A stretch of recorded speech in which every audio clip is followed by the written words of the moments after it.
Yumi. Part 1.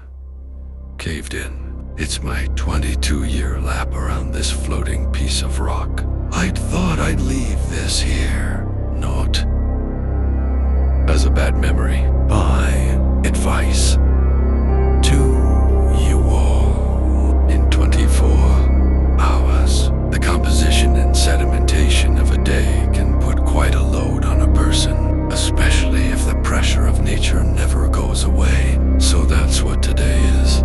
Taking my magnifying lens and looking into my said layers outside.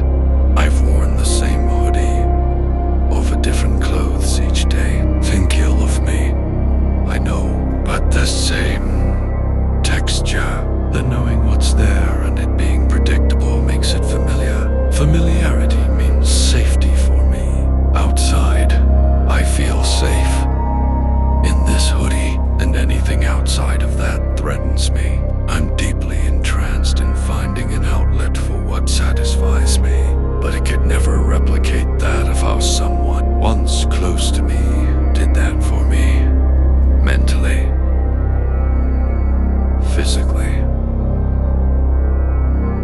You know the last line, outsourcing just about every tiny little need to feel safe when I could never get it back in the form I wanted, finding it even lesser in the dark places I look. So if nothing near or around me looks or mirrors my dream life abroad, I snipped its little wings with little hesitation. Hell, I was looking for the littlest slip up to return back to my dream, but not the one in sleep, which I did of very rarely. The heat bonding my layers together, never fully wearing off, and this body of mine never fully powering down. A monotone, emotionless factory, cause as long as the work is done, the toll it took just disappears in the background, right? Frigga. It just becomes tolerable and routine. 3 hours of sleep.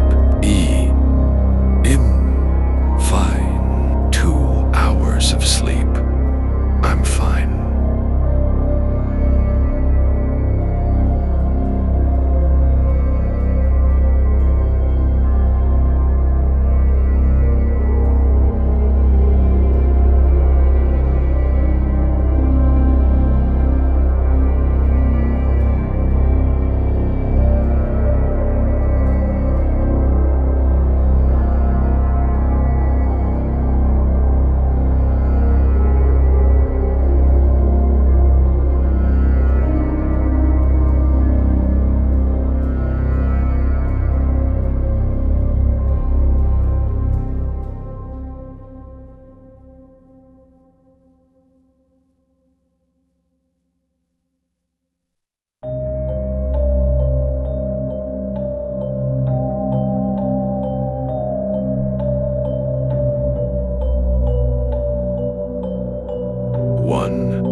As your author, and as of right now, I'm slightly sleep deprived, socially understimulated, emotionally avoiding vulnerability, over-controlling routine, using fantasy, future self as emotional escape, not fully processing your ex. These were all heads of a Hydra fed well for just over a year to this day, but I'm also marble and a hired sculptor for life. And today I said no more of it.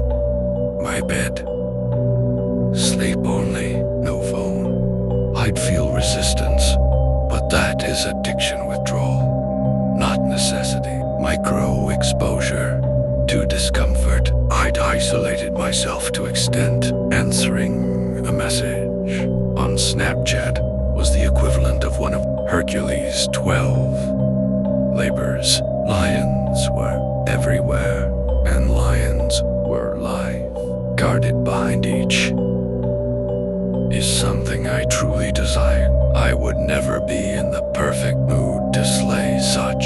I only had now, and that meant answering how I felt. No, such as dissociating a certain leech-like energy apart from my ex. My emotions stand not in loyalty to her. She never did for mine. I owed it to myself for my nights to be just as great as my mornings, to not wake up heavy, burdened and defeated, but rested, rejuvenated.